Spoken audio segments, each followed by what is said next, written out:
पहले औरंगजेब वर्सेस शिवाजी पर जुबानी जंग। औरंगजेब के जमाने में भारतवर्ष जो है सोने की चिड़िया था, एक इंसाफ पसंद बादशाह था वो। फिर सालार गाजी और राजा सुहेल देव पर युद्ध। ये सालार गाजी वो व्यक्ति है जिसने सोमनाथ के मंदिर से लेकर मथुरा तक के मंदिरों को तोड़ा, जबरन हिंदुओं का धर्मांतर कराया, बलात्कार करवाए। इतिहास जिन्होंने नहीं पढ़ा उन्हें इतिहास पढ़ना चाहिए। जब इतिहास पढ़ लेंगे तो फिर ज्ञान की बात करेंगे। अब बाबर वर्सेस राणा सांगा पर जुबानी लड़ाई। तो मुसलमान तो बाबर की औलाद हैं और तुम गद्दार राणा सांगा की औलाद हो। सियासी जंग में इतिहास के सारे किरदार एक एक करके जिंदा किए जा रहे हैं और उन पर एजेंडा साधा जा रहा है। शिवाजी के अपमान से शुरू हुए विवाद को राणा सांगा के अपमान तक समाजवादी पार्टी के सांसद रामजीलाल सुमन लेकर आए, वो भी संसद के अंदर कुछ इस तरह। बाबर को लाया कौन? बाबर को इब्राहिम लोदी को हराने के लिए राणा सांगा लाया था। तो मुसलमान तो बाबर की औलाद हैं और तुम गद्दार राणा सांगा की औलाद हो। राज्यसभा में तो गद्दार शब्द कार्रवाई से निकाल दिया गया, लेकिन बाहर बखेड़ा होना तय था। सवाल अखिलेश यादव तक पहुंचा तो वो एक बार फिर अपने नेता और उसके बयान के बचाव में खड़े हो गए। अखिलेश इतिहास बताने लगे। इतिहास के पन्ने अगर पलटे जाएंगे तो लोग ये भी याद करेंगे कि छत्रपति शिवाजी महाराज जब उनका तिलक होना था तो किसी ने उनका तिलक नहीं किया और हाथ से तिलक नहीं किया गया। सुनने में आ रहा है कि पैर के बाएं अंगूठे से उनका तिलक किया गया था। क्या भारतीय जनता पार्टी इस बात की निंदा करेगी आज? अखिलेश यादव अबू आजमी के औरंगजेब वाले बयान का बचाव करने पर भी घिरे थे। राणा सांगा के अपमान के सवाल पर भी उन्होंने रामजीलाल सुमन को खुलकर बचाया। वो किस बात की बहस छेड़ना चाहते हैं? औरंगजेब की बहस छेड़ना चाहते हैं। तो अगर रामजीलाल सुमन जी ने भी इतिहास का कोई पन्ना पलट दिया, जिस पन्ने में अगर इस तरह की भाव लिखा होगा, 200 साल पहले 100 साल पहले हम लोगों ने तो इतिहास लिखा नहीं। अखिलेश ने इतिहास पढ़ने की नसीहत दी। इस पर बीजेपी और विश्व हिंदू परिषद ने राणा सांगा का अपमान करने पर उनकी समाजवादी पार्टी का वर्तमान और भविष्य बता डाला। अखिलेश यादव को मैं बताना चाहता हूं कि ये बार बार हिंदुओं पर अटैक करना और जाति विशेष पर अटैक करना छोड़े, नहीं तो उनके लिए आने वाले समय में बहुत दिक्कत होगी।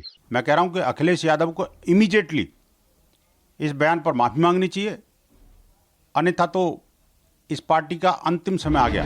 मेवाड़ के शासक राणा सांगा पर उंगली उठी तो विरोध के ज्यादा सुर भी अब राजस्थान से ही उठ रहे हैं। हमारे देश में कुछ लोग ऐसे हैं जो अपनी आत्मा देश के दुश्मनों को बेच चुके हैं। अपने ही देश को, अपने महापुरुषों को नीचा दिखाना, अपमानित करने में ये कोई कसर नहीं छोड़ते। ये दीमक है जो आपकी चौखट खोखली करने में लगे। आज नहीं 1000 साल तक जब कभी भी समीक्षा करेंगे तो कभी बाबर और सांगा दोनों को तुलना करके एक पलड़े में नहीं रख पाएंगे। महाराणा सांगा ने जो स्वतंत्रता की अलख जगाई थी। राणा सांगा राजपूत शासक थे। उनके अपमान पर यूपी के राजपूत नेताओं ने भी समाजवादी पार्टी को चेतावनी दे दी।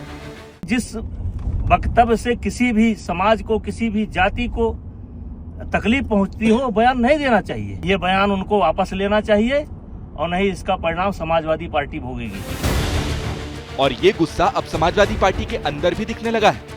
अखिलेश ने भले ही रामजीलाल सुमन का बचाव किया, लेकिन पार्टी के अंदर राजपूत बिरादरी के एक बागी विधायक ने गुस्सा नहीं छिपाया। देश के महान राजाओं को, जो देश के लिए अपने जीवन को कुर्बान किए हैं, उनको हम गद्दार कहेंगे? ऐसे में टिप्पणी बिल्कुल उचित नहीं है। माननीय राष्ट्रीय अध्यक्ष जी को सख्त कार्रवाई करनी चाहिए और इनके खिलाफ, और नहीं तो इनको पार्टी से निकाल के बाहर करना चाहिए। और इतने तीखे रिएक्शन होने के बाद खुद रामजीलाल सुमन भी सफाई देने सामने आ गए। सफाई देने की नाकाम कोशिश करते रहे कि राणा सांगा को गद्दार कहीं नहीं कहा। मैं किसी जाति, धर्म या व्यक्ति के खिलाफ नहीं हूँ। मैंने कोई ऐसी बात नहीं की जो किसी को आहत करे। ऐतिहासिक तथ्य है, इब्राहिम लोदी को हराने के लिए राणा सांगा ने बाबर को आमंत्रित किया। कल ही राजस्थान की राजपूत सभा ने इस इतिहास को खारिज किया था कि बाबर को राणा सांगा ने ही भारत बुलाया था। कुछ इतिहासकारों ने भी आज इतिहास के पुराने पन्ने खोले। राणा सांगा की हेल्प बाबर ने मांगी थी, ऐसा हिस्ट्री ऑफ राजस्थान कहती है। On the other hand Baburnama ये कहती है कि बाबर की हेल्प करने के लिए राणा सांगा खुद राजी हुए थे।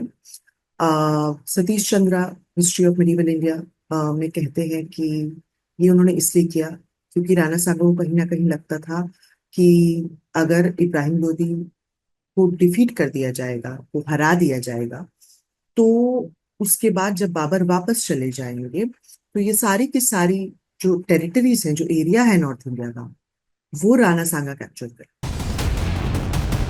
औरंगजेब से राणा सांगा तक आए विवाद में आज संघ ने भी फिर एंट्री ली।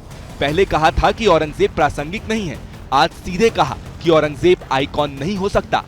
भारत में क्या भारत के यहाँ के इथोस के विरुद्ध चले हुए व्यक्ति को उनके नाम से आइकॉन बनाकर चलना है, या भारत के यहाँ के मिट्टी, यहाँ के संस्कृति, यहाँ की परंपरा के साथ जो लोग रहे हैं उनको आइकॉन बनाना है, यह मुद्दा है। हम इन्वेडर मानसिकता के लोग आज भी यदि है, वो देश के लिए खतरा है। ये साफ दिख रहा है कि औरंगजेब से राणा सांगा तक ये तनातनी अभी और चल सकती है। For exclusive and insightful videos, subscribe to our new channel ABP Live Premium. For exclusive and insightful videos, subscribe to our new channel ABP Live Premium.